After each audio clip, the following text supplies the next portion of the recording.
வாய்க்காலில் போவதெங்கே என்று சொல்லி பாண்டிச்சேரி சிறுமி அழுவது என் காதில் கேட்கிறது. இந்தியாவே கொந்தளிக்கிறது கொல்கத்தாவில் நடந்த கொடூரத்தால். இந்த கொடியவர்களை மிருகத்திற்கு ஒப்பாக கூறுவர். ஆனால் எந்த ஒரு மிருகமும் தன் இனக்குட்டியிடம் தன் இச்சை தீர்த்து கொள்வதில்லை. அன்று 2 வயது 3 வயது குழந்தைகளுக்கெல்லாம் திருமணம் செய்து வைத்து ஒருவேளை அந்த பெண் குழந்தையோட கணவன் இறந்துட்டானா அந்த குழந்தையை உடன்கட்டை ஏற செய்தது. அந்த குழந்தை அந்த தீயை கண்டு பயந்து பின்னோக்கி ஓடி வரும் பொழுது புணத்தை எரிப்பவன் அந்த குழந்தை அடித்து துன்புறுத்தி தீயில் போடுவானாம். ஐயோ, என்ன ஒரு கொடுமை இது!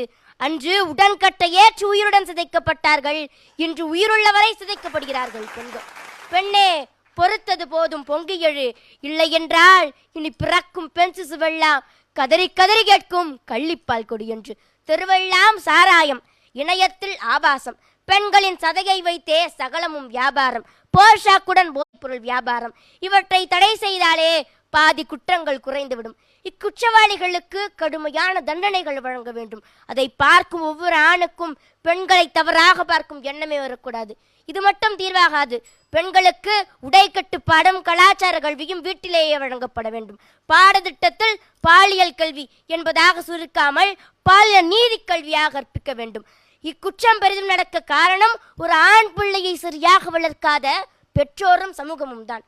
போவது அம்மன் கோவில், ஆனால் வேண்டுவது ஆண் குழந்தை என்று இல்லாமல் ஒவ்வொரு தாயும் தன் மகனை நற்பண்பு உடையவனாகவும் பெண்களை மதிப்பவனாகவும் வளர்க்க வேண்டும். இக்கொடுமையிலிருந்து பெண் சமூகத்தை விடுபட இந்தியாவை இன்னொரு சுதந்திர போரை எதிர்நோக்கியுள்ளது.